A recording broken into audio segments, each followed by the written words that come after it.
জয় হিন্দ বন্ধু বান্ধৱীসকল, কি খবৰ? আশা কৰোঁ আপোনালোক সকলোৰে ভালেই আছে। আজি আলোচনা কৰিম অসমৰ ৰাজনীতিৰ বিষয়ে। আসাম পলিটিৰ পৰা বহুত ধৰণৰ প্ৰশ্ন অহা দেখা যায় আৰু এইখিনি প্ৰশ্ন যিসকলে Assam police ABB written exam দিব তেওঁলোকৰ কাৰণে খুবেই ইম্পৰ্টেণ্ট হ'ব। গতিকে ভিডিঅ'টো শেষলৈকে চাব। আৰু এইখিনিতে জনাওক যে আপুনি যদি আমাৰ চেনেলটোলৈ প্ৰথমবাৰৰ বাবে আহিছে তেনেহ'লে চেনেলটো ছাবস্ক্ৰাইব কৰি ল'ব। তেনেহ'লে বলক আজি ভিডিঅ'টো আৰম্ভ কৰোঁ।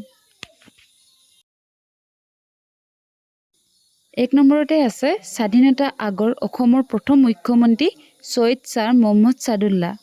এইটো প্ৰশ্ন খুবেই ইম্পৰ্টেণ্ট কাৰণ স্বাধীনতা আগৰ অসমৰ প্ৰথম মুখ্যমন্ত্ৰী কোন আছিল? অসমৰ প্ৰথম মুখ্যমন্ত্ৰী আছিল ছৈয়দ ছাৰ মহম্মদ ছাদুল্লাহ। আৰু স্বাধীনতা আগৰ বুলি কৈছে, আগৰ বুলি কোৱাৰ লগে লগে এখেতৰ নাম আহি গ'ল। আৰু যদি কয় যে স্বাধীন অসমৰ প্ৰথম মুখ্যমন্ত্ৰী কোন আছিল বা স্বাধীনতাৰ পিছত অসমৰ প্ৰথম মুখ্যমন্ত্ৰী কোন আছিল, তেতিয়া তাৰ উত্তৰ হ'ব গোপীনাথ বৰদলৈ। এইটো আপোনালোকে ভালকৈ মনত ৰাখিব। 3 নম্বৰতে আছে মুখ্যমন্ত্ৰীৰ কাৰ্যকাল 5 বছৰ। Term of chief minister 5 years। মুখ্যমন্ত্ৰীৰ কাৰ্যকাল কিমান বছৰ সেইটো জানি থ'ব লাগে। তাৰ উত্তৰ হ'ল 5 বছৰ। 4 নম্বৰতে আছে স্বাধীন অসমৰ প্ৰথম ৰাজ্যপালগৰাকী sir Saleh Mohammad Akbar Hydari. The first governor of independent Assam was sir Saleh Mohammad Akbar হাইদৰি।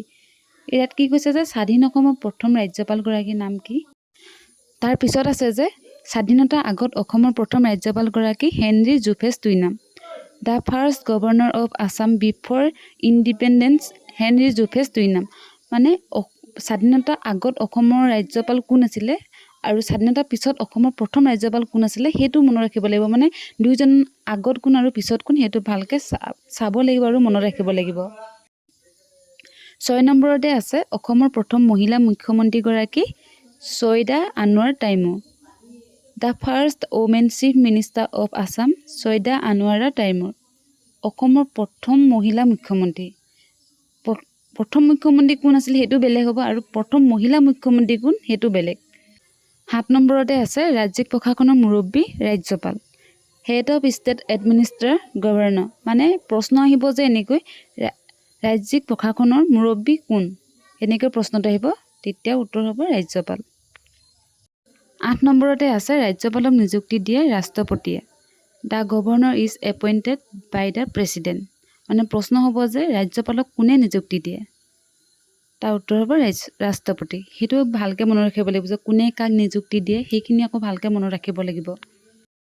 9 নম্বৰতে আছে মুখ্যমন্ত্ৰীক নিযুক্তি দিয়ে ৰাজ্যপালে। The chief minister is appointed by the governor. মুখ্যমন্ত্ৰীক কোনে নিযুক্তি দিয়ে, সেইটো উত্তৰ হ'ব ৰাজ্যপাল। আৰু খুব ইম্পৰ্টেণ্ট কুৱেশ্যন হয় এনেকুৱা এই প্ৰশ্নখিনি। 10 নম্বৰতে আছে অসমত প্ৰথমখন অকংগ্ৰেছী জনতা দলৰ চৰকাৰৰ মুখ্যমন্ত্ৰীগৰাকী Golap Borbora. The first non Congress government in Assam was Golap Borbora. ইয়াত কি কৈছে যে অসমত প্ৰথমখন অকংগ্ৰেছী চৰকাৰৰ মুখ্যমন্ত্ৰীগৰাকী হৈছে গোলাপ বৰবৰা। তাৰপিছত আছে ভাৰতীয় সংবিধান ৰচনা উপসমিতিৰ সদস্য হোৱা প্ৰথমজন অসমীয়া Syed Mohammed Saadulla. First Assamese to become a member of the sub committee on the drafting of the constitution of India Syed Mohammed Saadulla. ভাৰতীয় সংবিধানৰ ৰচনা উপসমিতিৰ সদস্য হোৱা প্ৰথমজন অসমীয়া। প্ৰথম অসমীয়া এইখিনি বিষয়ে অলপ জানিব লগা আছে, বহুত প্ৰশ্ন মই পিছত লাহে লাহে দি থাকিম। আৰু ইয়াৰ উত্তৰ হৈছে যে ছৈয়দ মহম্মদ ছাদুল্লাহ। এইখিনি খুব ইম্পৰ্টেণ্ট আৰু এইবিলাক প্ৰশ্ন যদি আপোনালোকে পঢ়ি থাকে আৰু এক্সাম আগত যদি ৰিভিজন কৰি যায় তেতিয়া অপশ্যনটো দেখিলে মনত পৰিব যে কি আছিলে। যিহেতু গোটেইখিনি মনত ৰাখি যোৱাটো ইমান সম্ভৱ নহয়, সেইকাৰণে আপোনালোকে যদি এনেকুৱা প্ৰশ্নবিলাক যদি চাই থাকে ৰিভিজন কৰি থাকিলে আপোনালোকে অপশ্যন দেখিলে মনত পৰিব। 12 নম্বৰতে আছে অসম বিধানসভা অনুসূচিত জনজাতিৰ সদস্যৰ বাবে সংৰক্ষিত আসনৰ সংখ্যা 14খন। The number of seat reserved for scheduled tribes member of the Assam legislative assembly is 14। Assam Vidhan Sabha অনুসূচিত সংৰক্ষিত আসনৰ সংখ্যা কিমান বুলি কৈছে? 14খন। তাৰপিছত আছে অসম বিধানসভা অনুসূচিত জাতিৰ সদস্যৰ বাবে সংৰক্ষিত আসনৰ সংখ্যা 7খন। The number of seat reserved for scheduled caste members of the Assam legislative assembly is 7। এই প্ৰশ্ন দুটাৰ মাজত পাৰ্থক্য কি আছে যে বিধানসভা জনজাতি সদস্য আসন আৰু জাতি সদস্য আসন, এই দুটাৰ মাজৰ পাৰ্থক্যটো ভালকৈ মনত ৰাখিব। অসমৰ লোকসভা আসনৰ সংখ্যা 14খন। There are 14 Lok Sabha seat in Assam. তাৰ পিছৰ প্ৰশ্নটো হৈছে যে অসমৰ বিধানসভা আসনৰ সংখ্যা 126খন। There are 126 seat in the Assam assembly. ইয়াত চাব যে লোকসভা আসন কিমান আৰু বিধানসভাৰ আসন কিমান সেইটো চাব লাগিব। 16 নম্বৰতে আছে বিধানসভাৰ অধ্যক্ষজনক নিৰ্বাচন কৰে বিধানসভাৰ সদস্যসকলে। Speaker of the assembly is selected by the members of the assembly. বিধানসভাৰ অধ্যক্ষজনক কোনে নিৰ্বাচন কৰে? প্ৰশ্ন তেনেকৈ আহিব আৰু তাৰ উত্তৰ হ'ব যে বিধানসভাৰ সদস্যসকলে। তাৰপিছত আছে অসম চুক্তি স্বাক্ষৰিত হৈছিল 1985 চনৰ 15 আগষ্টত। The Assam accord was sign on 15 আগষ্টত 1985। অসম চুক্তি কেতিয়া স্বাক্ষৰিত হৈছিল প্ৰশ্ন হ'ব পাৰে আৰু 1985 চনৰ 15 আগষ্টত। তাৰপিছত আছে অসমৰ স্বাধীনতা আন্দোলনৰ প্ৰথম শ্বহীদ Piyali Phukan. The first martyr of the freedom movement of Assam Piyali Phukan.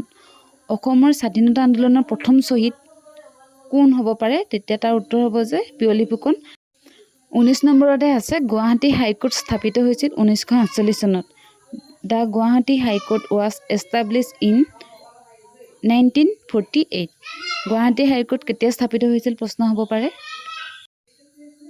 1930 চনত লণ্ডনত অনুষ্ঠিত ঘূৰণীয়া মেজমেলত প্ৰতিনিধিত্ব কৰা অসমীয়াজন চন্দ্ৰধৰ বৰুৱা। এইটো মেডমেল বুলি হ'ল, টাইপিং মিষ্টেক হৈ গ'ল, কিন্তু ঘূৰণীয়া মেজমেল হ'ব।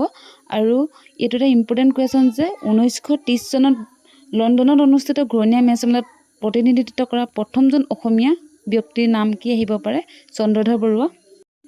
In 1930 Chandradhar Barua represented the Assamese at the round মেজমেল ইন লণ্ডন। তাৰ পিছৰ প্ৰশ্নটো হৈছে যে উচ্চ ন্যায়ালয়ৰ প্ৰথম মহিলা অসমীয়া ন্যায়াধীশ Meera Sharma.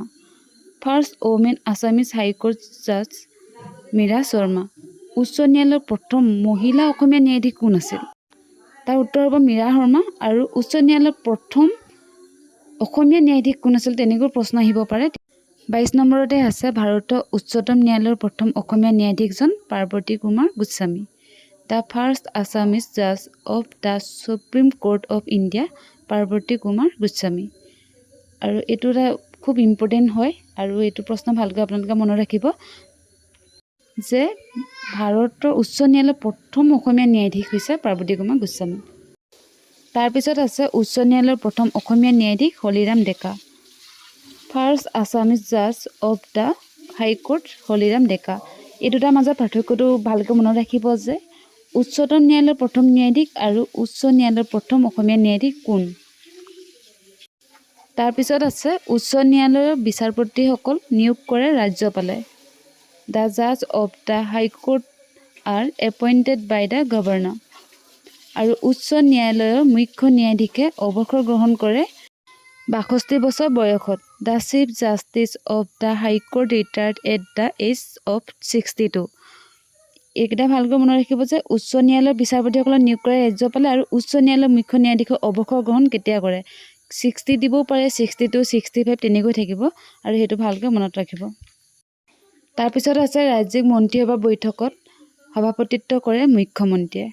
The meeting of the state cabinet was chaired by the chief minister. 27ত আছে মন্ত্ৰী পৰিষদৰ কাৰ্যকাল 5 বছৰ। Term of the council of ministers 5 years।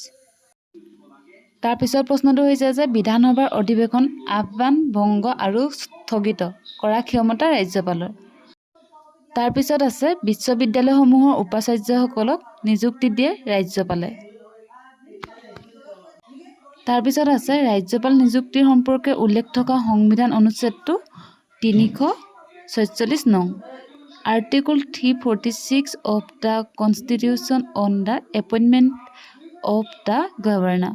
যে ৰাজ্যপাল নিযুক্তি সম্পৰ্কে উল্লেখ থকা সংবিধানৰ অনুচ্ছেদটো কিমান নং বা কিমান নম্বৰৰ সেইটো সুধিব পাৰে আৰু এনেকুৱা প্ৰশ্ন প্ৰায় আহে। গতিকে এইখিনি প্ৰশ্ন খুব ইম্পৰ্টেণ্ট হয়, গতিকে এইখিনি মনত ৰাখি থ'ব।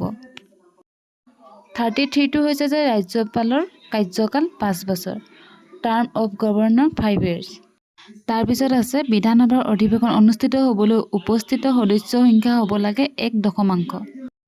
The number of members present for a session of the assembly shall be 1/10। যে বিধানসভাৰ অধিৱেশন অনুষ্ঠিত হ'বলৈ উপস্থিত সংখ্যা কিমান হ'ব লাগিব আহিব পাৰে 1.0 হ'ব লাগিব।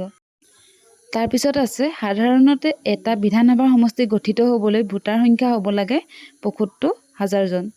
Normally, the number of voters required to form an assembly constituency is 75,000. তাৰপিছত আছে বিধানসভাৰ সদস্যৰ ন্যূনতম বয়স 25 বছৰ। তাৰপিছত আছে বিধানসভা পৰিচালনা কৰে অধ্যক্ষই। তাৰপিছত হৈছে অধ্যক্ষ অনুপস্থিতিত বিধানসভা পৰিচালনা কৰে উপাধ্যক্ষই।